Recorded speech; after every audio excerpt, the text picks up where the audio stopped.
En esta tarde, hermanos, quiero hablar con ustedes de la familia más importante de la Biblia. La familia más importante de la Biblia. En este momento, por favor, que se echa a volar la imaginación quién puede ser la familia más importante de la Biblia. Quizás nos pueden venir a la mente muchas personas. Vamos a saludar, ¿no? Es que está toda la predicación de está bien. Okay. Bien. Quizás si empezamos a echar la imaginación, quizás nos pueden venir a la mente algunos personajes como Abraham. Abraham ciertamente es una persona muy importante dentro de la Biblia. Es el padre de la fe. Es el que le pueden echar las promesas, pero no es la familia más importante de la Biblia. La familia más importante de la Biblia tampoco viene siendo Moisés. Moshe. No, tampoco es Moisés. Moisés tampoco, su familia no es la más importante de la Biblia. La familia más importante es la familia de Jesús. Me estoy refiriendo a la familia más importante de una persona. Eso me estoy refiriendo. La familia más importante de una persona no es Abraham, no es Moisés, no es ningún profeta que nos venga a la mente. La familia más importante es la familia de Jesús. Y en esta tarde, hermanos, quiero enfocarme con ustedes en sacar el máximo provecho en conocer a la familia de Jesús. Es lo que vamos a hablar en esta tarde, hermanos. Conocer la familia de Jesús. O Yehoshua, como se le llaman los judíos, Yehoshua, Jesús. La familia de Jesús. Bien. Para hablar de la familia de Jesús, vamos a empezar primeramente por el patriarca. En este caso, el padre. El padre de Jesús llamado José. José. Podemos decirlo así que es quizás el personaje más incomprendido del Nuevo Testamento. Como que no le prestamos mucha importancia a José, pero tiene una relevancia. Tiene relevancia, José. Y vamos a empezar desde aquí. Les voy a invitar que abramos nuestras Biblias en el Evangelio de Mateo capítulo número 1, hermanos. Evangelio de Mateo capítulo número 1.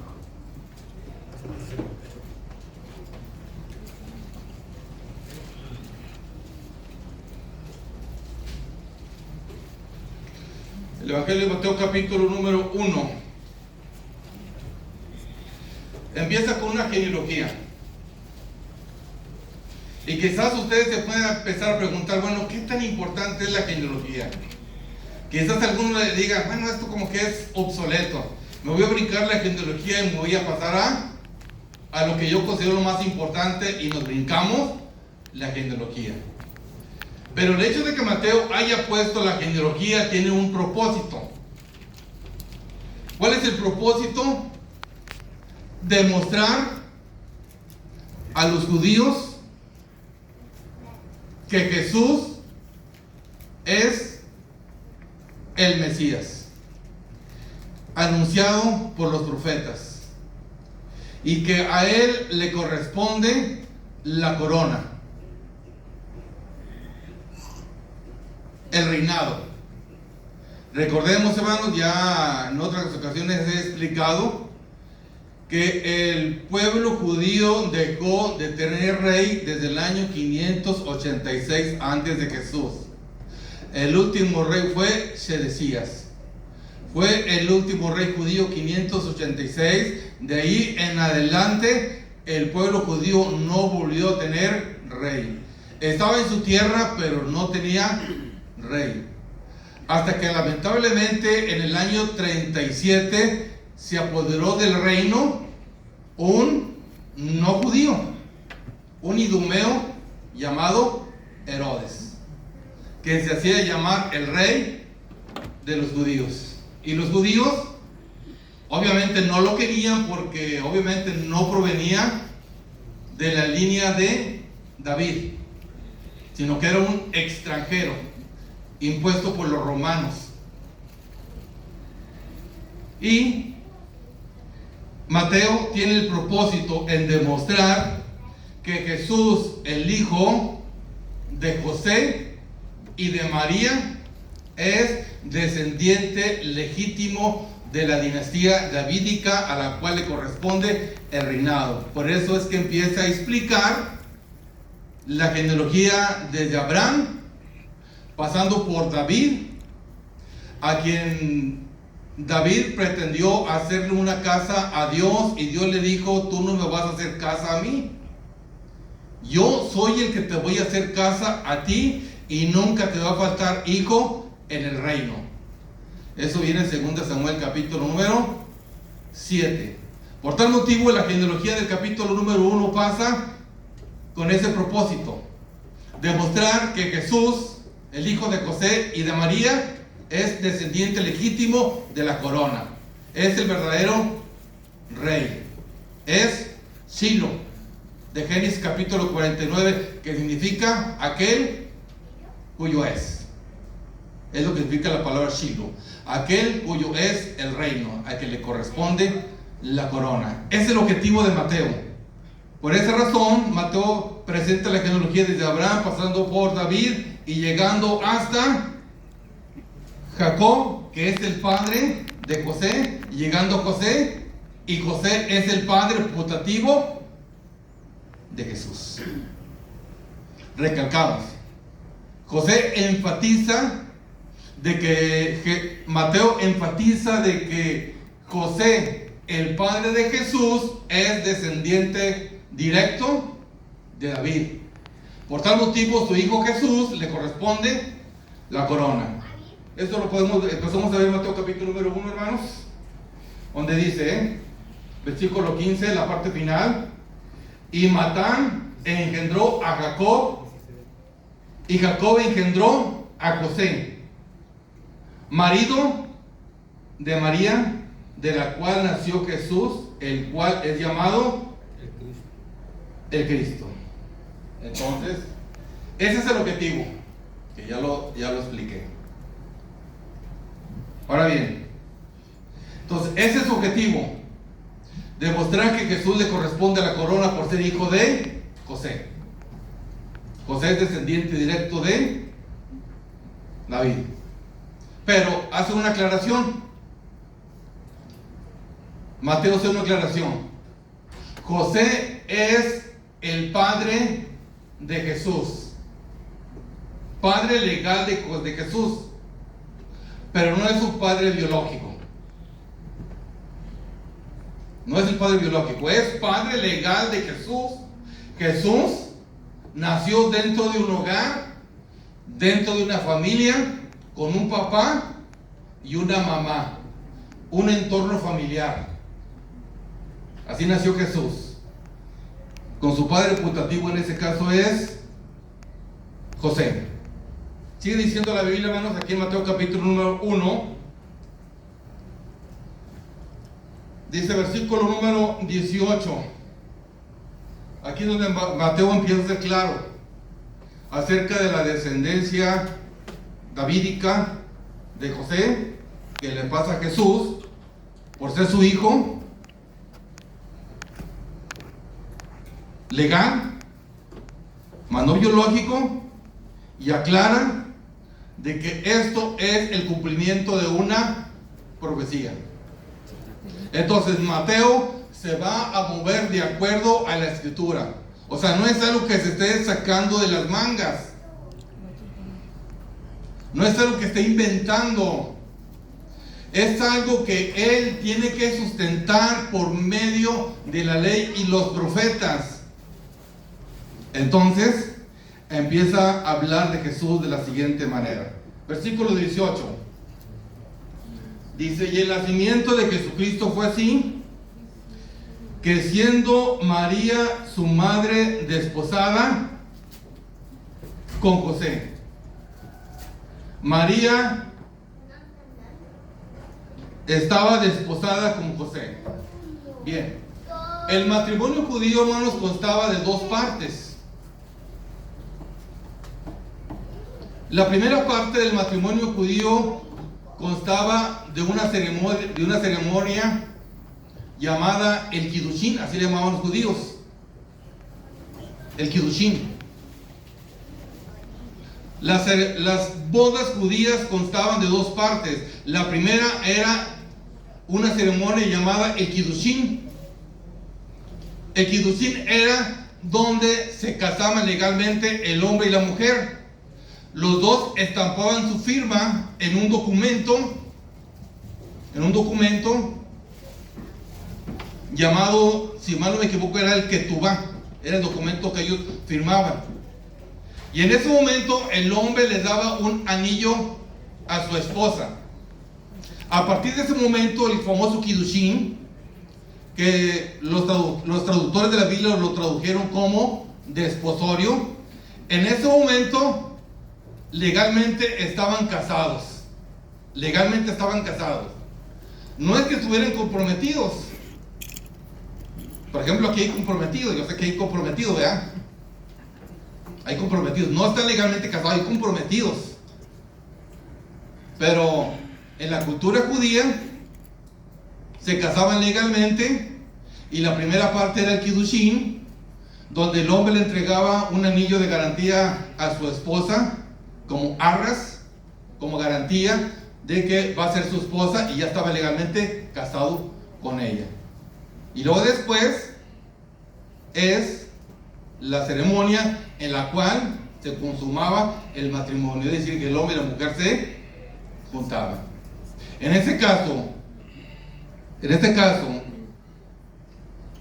José y María estaban legalmente casados en esa ceremonia llamada el Kiddushin. Ya era su esposa, pero todavía no la tomaba por mujer. Ahora bien, seguimos leyendo el Evangelio de Mateo capítulo 1 versículo 18. Y el nacimiento de Jesucristo fue así, que siendo María desposada con José, antes que se juntasen, se halló a ver concebida del Espíritu Santo. Y luego dice el versículo 19: y José su marido, como era justo y no quería infamarla, quiso dejarla secretamente. Es decir, aquí José se da cuenta de que María está embarazada. José no sabe. Hasta ese momento él no está enterado de que el ángel Gabriel ya se le había aparecido a María, y que María le había dicho al ángel Gabriel: hágase la voluntad de mi Señor. Y que en ese momento María quedó embarazada. José no lo sabía. Obviamente el sentido común le dice que alguien la embarazó. Por eso quiso dejarla secretamente. Y pensando en esto, he aquí el ángel del Señor aparece en sueño diciendo: José, hijo de David, no temas de recibir a María, tu mujer. Es decir, que a María sí era su esposa, era su mujer. Todavía no vivía en vida marital con ella, pero sí era su mujer. Él explica porque lo que en ella es engendrado del Espíritu Santo es, y parirá un hijo y llamará su nombre Jesús. Del hebreo alargado es Yehoshua. En forma acortada es Yahshua o Yeshua. Es en forma acortada. ¿Okay? Traducido en nuestro castellano ya es Jesús. Porque Él salvará a su pueblo de sus pecados. Dice, todo esto aconteció para que se cumpliese lo que fue dicho por el Señor, por el profeta que dijo. Y aquí está citando, hermanos, Isaías capítulo 7, versículo 14. Dice, aquí lo transcribe. Dice, he aquí, la Virgen concebirá y parirá un hijo, llamará su nombre Emmanuel, que declarado es con nosotros Dios. Es lo que dice. Todo esto aconteció para que se cumpliese lo que fue dicho por el profeta, que dijo el profeta Isaías capítulo 7, versículo 14. Y aquí viene una aclaración muy importante. Y es tan importante, hermanos, que ustedes conozcan esto. Toda la temática, todos los debates que surgen en torno a Jesús. Porque ¿qué es lo que se argumenta? ¿Qué es lo que argumenta el judaísmo? Que esto es una falsificación de Mateo.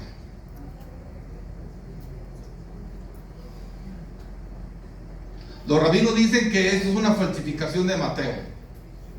Que Mateo está falsificando lo que dijo el profeta Isaías en el capítulo número 7. ¿Por qué el rabinato sostiene que Mateo está falsificando el relato de Isaías capítulo número 7? Tiene sus razones, tiene sus motivos. Y les voy a explicar cuáles son sus razones, cuáles son sus motivos. Razones. Razón. Si nos vamos a Isaías capítulo 7, versículo 14, inclusive pueden verlo ahí, hermanos. Lean el pasaje original, el pasaje que como viene en Isaías capítulo 7, versículo 14. Es tan importante, hermanos, que nosotros ampliemos nuestro panorama, nuestro horizonte, y sepamos los argumentos a favor y los argumentos en contra que se manejen acerca de nuestro Salvador, que es Jesucristo, y que tengamos los argumentos necesarios para poder refutar, como dijo el apóstol Pedro, ¿verdad? Para que sepamos cómo saber contestar a aquel que nos demande razón de la esperanza que hay en nosotros, y no decir lo creo porque lo creo. No se trata de decir lo creo porque lo creo. ¿Por qué lo creo? Con razones. Bien, Mateo capítulo 7, ¿puedes leer ese versículo, hermano Gustavo? Versículo 14. Dice: por tanto el mismo Señor os dará señal, ve aquí que la Virgen concebirá y parirá hijo y llamará su nombre Emmanuel. La Virgen concebirá y parirá un hijo. Bien, resulta, hermanos, y esto es real, esto es verdad, no vamos a esconder nada. El texto hebreo original no utiliza la palabra alma. Y ustedes se preguntan, ¿qué significa alma? Bueno, la palabra alma, hermano, la palabra alma significa doncella. Regreso un poquito. El texto hebreo original, mejor dicho, utiliza la palabra alma. Si quieren, apúntenla y búsquenla. Apúntenla y busquen información. Afortunadamente, estamos en la edad de la tecnología y cualquier documento ustedes lo pueden rastrear. El texto original utiliza la palabra alma. Ahora bien, ¿qué significa la palabra alma? La palabra alma significa doncella. En términos claros, Isaías 7:14 dice que la doncella parirá un hijo y llamará su nombre Emmanuel. Así es como traduce el texto hebreo original. Alma, que significa doncella. La palabra hebrea para virgen es betulá. La palabra hebrea para virgen es betulá. Y resulta que el texto hebreo original no utiliza la palabra betulá, utiliza la palabra alma. Y la palabra alma significa doncella. ¿Qué es lo que está diciendo el profeta Isaías? Que la doncella va a tener un hijo. Esa es la verdad. No estamos ocultando nada, estamos totalmente conscientes. Texto hebreo original utiliza la palabra alma, que significa doncella. No utiliza la palabra virgen. Entonces, ¿por qué Mateo utilizó la palabra virgen? ¿Por qué nuestra Biblia utiliza la palabra virgen si el texto original no utiliza la palabra virgen, utiliza la palabra alma, que significa doncella? Bien, hay una razón. ¿Cuál es la razón? La razón es que, alternativo al texto hebreo, existe otra traducción llamada la Septuaginta o la versión griega de los 70. La Septuaginta o la versión griega de los 70, que fue hecha por rabinos, y tenemos que aclarar aquí, fue hecha por rabinos, no creo que la inventó gentiles, no, fue hecha por rabinos. especialistas en la Torá. Ellos tradujeron el texto hebreo al griego y ellos utilizaron la palabra partenos, que es virgen. Por tal motivo, hermanos, la traducción que nosotros estamos utilizando de Isaías está tomando el texto griego de la Septuaginta, que utiliza la palabra partenos, que significa virgen. Por tal motivo, Mateo está tomando la cita de la Septuaginta. Está tomando la cita de la Septuaginta. Ahora bien, no es falsificación. ¿Por qué? Fuera falsificación si esa traducción fuera hecha por cristianos. ¿Se entiende? Si los cristianos hubieran hecho la Septuaginta o la versión griega de los 70, entonces podrían acusar a Mateo de falsificador. Pero no fue hecha por cristianos, fue hecha por rabinos judíos. Rabinos judíos antes de Jesucristo, es decir, que no conocieron a Jesús, no eran simpatizantes del grupo de Jesús, y ellos interpretaron que Isaías capítulo 7, cuando se habla de una doncella, ellos la interpretaron como virgen. Por esa razón, hermanos, Mateo utiliza la palabra virgen porque no está manipulando el texto, lo está tomando, hermanos, de la versión griega de los 70, que declaramos fue hecha por rabinos judíos, no hecha por cristianos. Ese es el motivo, hermanos, por el cual Mateo utilizó la Septuaginta, donde se utiliza la palabra virgen.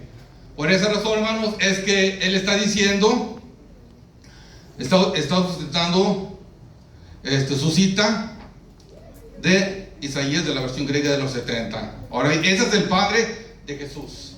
No voy a seguir empleando sobre la cita de Isaías porque nos va a llevar mucho tiempo y no es el momento de entrar en la discusión teológica de Isaías capítulo 7. Ya di un adelanto. Ustedes si quieren pueden analizar más detenidamente las diferentes versiones. Bien. Ahora bien, de José, hermanos, el padre de Jesús, sabemos solamente hasta el tiempo que Jesús tenía 12 años, nada más. Hasta el tiempo que Jesús tenía 12 años es lo que sabemos de José.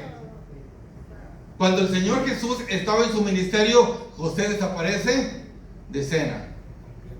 José solamente aparece hasta que Jesús tiene 12 años. Lucas capítulo número 13, hermanos. Lucas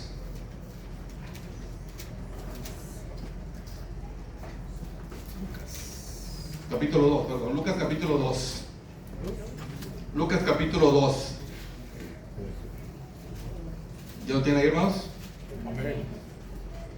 Dice el versículo 41 en adelante. E iban sus padres todos los años a Jerusalén en la fiesta de la Pascua. Es decir, los judíos 3 veces por año tenían que ir a las fiestas. Y cuando fue de 12 años, subieron ellos, quienes, sus padres, José y María, con Jesús, a la fiesta. A la fiesta. ¿Qué fiesta era? No lo sabemos. Pudo haber sido la Pascua, no sé, puede ser. ¿Ok? Sigue diciendo, hermanos. Sigue diciendo. Y acabados los días, volviendo ellos, se quedó el niño Jesús en Jerusalén, sin saberlo José y su madre. Ahí tiene Jesús ya 12 años. Y pensando que estaba en la compañía, anduvieron en el camino un día y le buscaron entre los parientes y entre los conocidos, mas como no le hallaron, se volvieron a Jerusalén buscándole.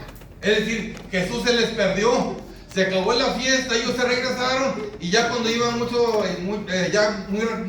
tiempo recorrido, dijo, oye, no está aquí con nosotros, ¿dónde está? Y empiezan a buscarlo y no está. Y se regresan a Jerusalén a buscarlo. Aquí quiero hacer una reflexión. ¿Cuál es la reflexión? La reflexión es que ustedes saben que la Iglesia Católica dice que Jesús no tuvo hermanos carnales. Lo saben, ¿verdad? La Iglesia Católica sostiene que Jesús no tuvo hermanos en la carne, que era hijo único. Eso es falso. Ellos utilizan este versículo diciendo que no se habla de los hermanos de Jesús, y efectivamente no se habla de los hermanos de Jesús. Pero hagamos una reflexión. Supongamos que Jesús fuera solo, que Jesús fuera hijo único. ¿Será posible que los padres se hayan olvidado de él siendo hijo único? Nomás echen la imaginación. O sea, si tienes un hijo, si solamente tienes un hijo, ¿te vas a olvidar del único hijo? Como que no tiene sentido, ¿verdad? Pero si tienes 8 hijos, como que entonces, ahora sí, ¿verdad? Si tienes 8 hijos, pues a veces te las cuentas, 1, 2. ¿Verdad? Pero si es hijo único, no te puedes olvidar. Por tal motivo, el sentido común nos dice que no era hijo único. Y eso más adelante podemos comprobarlo. Entonces ya ellos se regresan. Dice, hermanos, dice, y aconteció que 3 días después le hallaron en el templo sentado en medio de los doctores de la ley, oyéndoles y preguntándoles. O sea, no es que Jesús les estuviera dando cátedra a los doctores de la ley, sino que él les estaba preguntando a los doctores de la ley, y todos le oían y se pasmaban de su entendimiento y de sus respuestas. Dice el versículo 48, y cuando le vieron, se maravillaron, y díjole su madre, María, hijo, ¿por qué nos has hecho esto así? He aquí tu padre y yo te hemos buscado con dolor. Y efectivamente, imagínense la preocupación de María y José, hermanos. Era tan grande y dice, ¿por qué nos has hecho esto? Con dolor te hemos estado buscando. Y Jesús le dice, ¿qué hay? ¿Por qué me buscáis? ¿No sabéis que en los negocios de mi padre me conviene estar? Ahora bien, ese es su papá y esa es su mamá. Vamos a sus hermanos. Sus hermanos. La Biblia dice que tenía hermanos. La Biblia dice que tenía hermanos. ¿Cómo sean sus hermanos? Pues vamos a verlo. Mateo capítulo 13, versículos 55 y 56.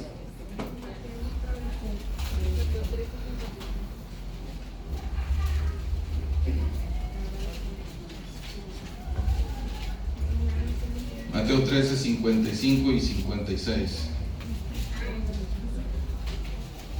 ¿Ya lo tienen ahí, hermanos? Bien. Dice, ¿no es este el hijo del carpintero? La gente de Nazaret pregunta. Se dice que la ciudad de Nazaret es una ciudad muy pequeña. Dicen los historiadores que puede ser tan pequeña que puede haber tenido como 1700 habitantes. Es una ciudad muy pequeña. Entonces la gente era conocida. Jesús está ahí, está enseñando, la gente se sorprende y la gente dice, ¿no es este el hijo del carpintero? O sea, José. Dice, ¿no se llama su madre María? ¿Y sus hermanos? Ahí están sus hermanos. Sus hermanos son, hermanos, Jacobo, José, Simón y Judas. Es muy importante que nos aprendamos sus 4 nombres, hermanos. Los 4 hermanos de Jesús. Y aclaramos, hermanos, no primos. La Iglesia Católica pretende en demostrar por medio de la Biblia que esos hermanos no eran sus hermanos consanguíneos, sino que eran sus primos. En este momento no voy a demostrar su falsedad porque me llevaría mucho tiempo, pero sí aclarar que estos hermanos eran efectivamente hermanos de Jesús,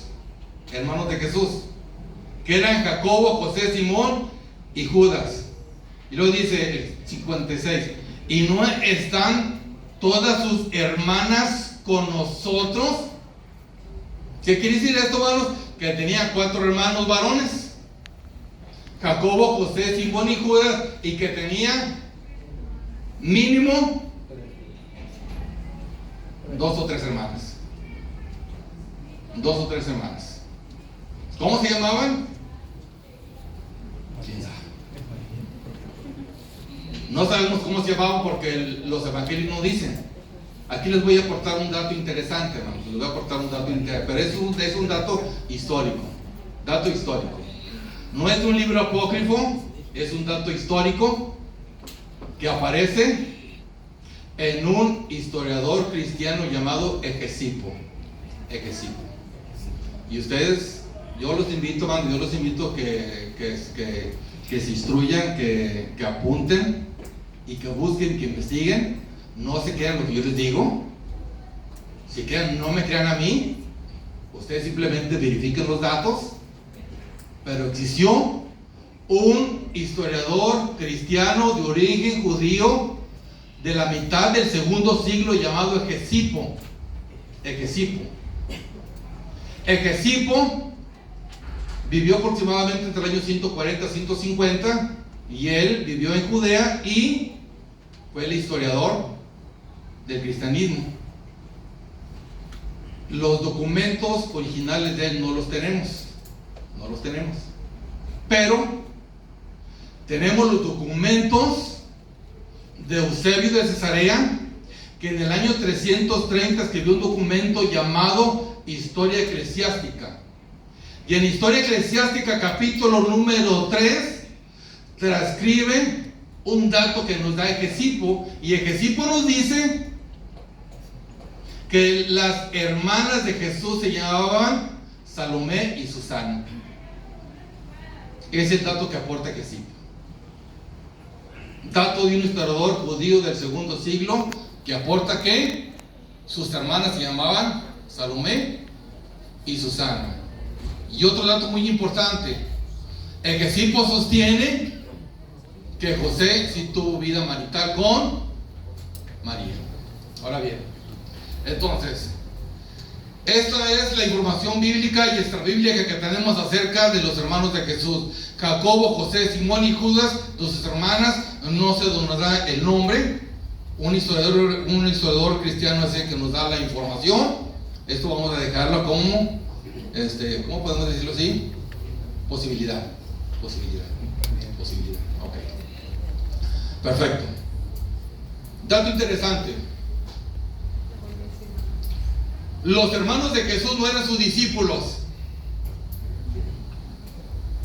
No eran discípulos de Cristo Jesús. La Iglesia Católica pretende demostrar que los hermanos de Jesús eran sus discípulos y no. Los hermanos de Jesús no eran discípulos de Jesús. No eran. No creían en Jesús. Eran opositores a Jesús. Inclusive la profecía dice que sus hermanos en la carne lo iban a negar. Vamos a ver Salmo capítulo 69, hermanos. Salmo capítulo 69.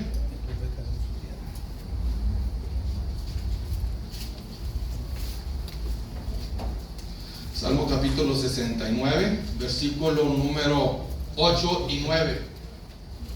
Salmo capítulo 69, versículo 8 y 9. Recordemos que tanto la ley y los profetas hablaron acerca de Jesús. Y esta es otra porción mesiánica. ¿Ya lo tiene ahí, hermanos? Dice, he sido extrañado de mis hermanos, o he sido un extraño para mis hermanos. Extraño a los hijos de mi madre. Es decir, que los hijos de mi madre no me aceptan, no me reconocen. Es lo que está enunciando la profecía. ¿Cómo sabemos que este es un salmo mesiánico? Porque dice el versículo 9, porque me consumió el celo de tu casa. Esta cita es utilizada por Juan en el capítulo número 2, cuando Jesús echa a los comerciantes del templo a latigazos. Y los discípulos se acuerdan que está escrito en el Salmo capítulo 69, versículo número 9, porque me consumió el celo de tu casa. Pero ¿qué es lo más importante aquí, hermanos? Versículo 8. Que soy un extraño para quién, hermanos. Pero no solamente mis hermanos, sino que para los hijos de mi madre. ¿Se pueden ver ahí, hermanos? Para los hijos de mi madre. Es decir, la profecía anuncia de que los hijos de mi madre me van a rechazar, no van a creer en mí. ¿Por qué enfatizo tanto esto? Porque la Iglesia Católica dice, los hermanos de Jesús son hermanos de Jesús, mas no son hijos de María. Este argumento que se utiliza.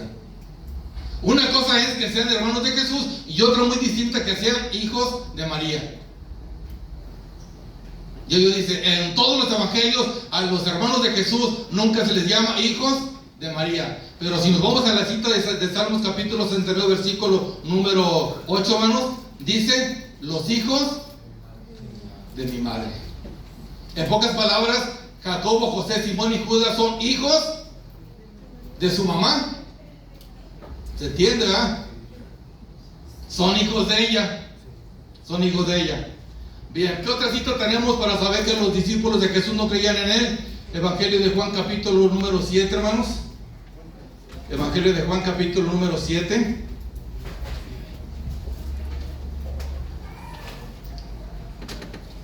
Evangelio de Juan capítulo 7. Versículo número 3. Juan capítulo 7, versículo número 3. ¿Ya lo tiene ahí, hermanos? Y dijeron sus hermanos, o sea, Jacob, José, Simón y Judas le dijeron, hermanos, pásate de aquí y vete a Judea para que también tus discípulos vean tus obras que haces. Que ninguno que procura ser claro hace algo en oculto. Si estas cosas haces de manifiesto, manifiéstate al mundo, dice el 5, porque ni aún sus hermanos creían en él. Jacob, José, Simón y Judas y sus hermanas no creían en él. Ahora vamos al Evangelio de Marcos capítulo número 13, hermanos. Marcos capítulo 3, versículo número 21. Marcos 3, 21, ¿ya lo tiene ahí, hermanos? Marcos 3, 21. Y como lo oyeron los suyos son su familia.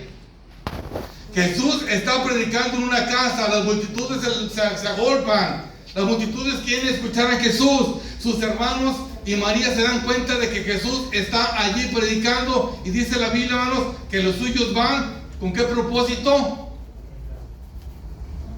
De prenderle, o sea que lo van a tomar por la fuerza. Los hermanos y la misma María van a buscar a Jesús. ¿Por qué? Dice el versículo 21, hermanos. Porque decían, está fuera de sí. Es decir, Jacob, José, Simón y Judas y la mismísima María dijeron, está fuera de sí. ¿Qué quiere decir esto de que está fuera de sí? O sea, que está fuera de sus cabales, que está enajenado, que no está pensando bien. Por eso dijeron, vamos a aprenderle porque está fuera de sí. Y luego después le mandan a llamar, ven, porque ahí están las multitudes y no se pueden acercar, y le hacen un llamado. Y le dicen, tu madre y tus hermanos están afuera y te buscan. Y dice la Biblia, hermanos, versículo 31, vienen después sus hermanos y su madre, estando fuera, enviaron a llamándole, y la gente sentada alrededor le dijeron, he aquí, tu madre y tus hermanos te buscan afuera. Y él respondiendo diciendo, ¿quién es mi madre y quiénes son mis hermanos? Y mirando a los que estaban sentados alrededor de él, dijo, he aquí mi madre y mis hermanos, porque cualquiera que hiciera la voluntad de Dios, este es mi hermano, mi hermana y mi madre. ¿Qué está diciendo Jesús, hermanos? Que su familia más importante no es la biológica. Su familia más importante son todos aquellos que escuchan su palabra y la obedecen. Esa es su verdadera familia. No la biológica, porque la biológica dijeron, está loco. Es lo que indica la palabra, está fuera de sí, está fuera de sus cabales, no razona. Por eso le vamos a aprender y lo vamos a llevar. Y ya cuando Jesús se da cuenta que le están preguntando por él, dice, ¿quiénes son ellos? Aquí está mi verdadera familia. Bien. Como el tiempo se me está agotando, lo voy a sintetizar rápidamente, hermanos. La familia de Jesús no creía en Él, pero terminaron convirtiéndose a Jesús. Eso es lo importante. Jacobo, el que escribió el libro de Jacobo, que conoce como Santiago, fue el hermano del Señor. Judas, el de la carta de Judas, es el hermano del Señor. Es decir, que ellos terminaron convirtiéndose a la fe de Jesús. ¿Cómo terminaron convirtiéndose? Bueno, la primera razón es que el Señor Jesucristo resucitado se le apareció a Jacobo. Vamos a ver el 1 Corintios capítulo 15, hermanos. 1 Corintios capítulo número 15. 1 Corintios capítulo número 15, versículo número 7. Aquí está hablando de la resurrección. Jesucristo cuando resucitó estuvo 40 días. Antes de irse al cielo estuvo 40 días, se le estuvo apareciendo mucha gente. Y a uno que se le apareció es, hermanos, versículo 7. Dice, después apareció a Jacobo y a todos los demás apóstoles. Es decir, después de que el Señor Jesucristo murió, resucitó, estuvo 40 días y como una prueba se le apareció a Jacobo su hermano. Su hermano en la carne se le apareció. Y es el motivo por el cual nosotros entendemos de que Jacob se convirtió a la fe de Jesús y que Jacobo fue el líder de la iglesia. El líder de la iglesia en Jerusalén. No fue Pedro, no fue Juan. Fue Jacobo, el hermano del Señor, el líder de la iglesia de Dios, que murió en el año 62. Esto que murió en el año 62 es un dato que aporta el historiador llamado, ya se me fue el nombre, ya se me fue. En el año 62, ya se me vino, Flavio Josefo, historiador judío, dice que Jacob, el hermano de Jesús, al que llamaban el Cristo, murió en el año 62, asesinado por el sumo sacerdote judío llamado Onán. Es el dato que aporta Flavio Josefo. En otra ocasión voy a poner el dato ahí para que lo tengan presente, hermanos. Pero Jacob fue el líder de la iglesia. Se convirtió a la fe después de que el Señor Jesucristo resucitó. Y ya por la última cita que voy a aportar, hermanos, porque ya el tiempo se me fue. Hechos capítulo número 1. Hechos capítulo número 1.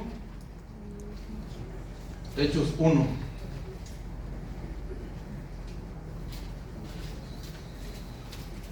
Hechos 1. Dice Hechos capítulo 1, hermanos. Versículo número 14. Hechos 1:14. Y es la última cita, hermanos. No creo que no vamos a ir tan tarde. Hechos capítulo 1, versículo 14 dice: todos estos perseveraban unánimes en oración. ¿Quiénes? Los discípulos, los apóstoles. Todos estos perseveraban unánimes en oración. Está hablando después de que Jesucristo fue. Y luego, con las mujeres, porque había mujeres que seguían a Jesús. Y también, hermanos, ahí también ya estaba María, estaba en el aposento alto, la madre de Jesús. Y también estaban sus hermanos, Jacobo, José, Simón y Judas, los hermanos de Jesús que no creían en él, que el Señor Jesucristo se le apareció a Jacob. Entonces ahora ya están junto con toda la iglesia orando en el aposento alto, y sobre ellos vino, hermanos, el Espíritu Santo, que hinchó toda la casa donde estaban reunidos, y todos empezaron a hablar en lenguas como el Espíritu les daba que hablasen. Y así, hermanos, es como los hermanos de Jesús se convirtieron a la fe. Entonces, recalco, el que escribió el libro de Jacob, que conoce como a Santiago, es el hermano del Señor. Judas, la epístola a Judas, es el hermano del Señor. Espero, hermanos, que haya sido de provecho esto que hablamos acerca de los hermanos de Jesús, para que tengamos un panorama más amplio acerca de la familia más importante de la Biblia, que es la familia de Cristo Jesús. Los invito, hermanos, que nos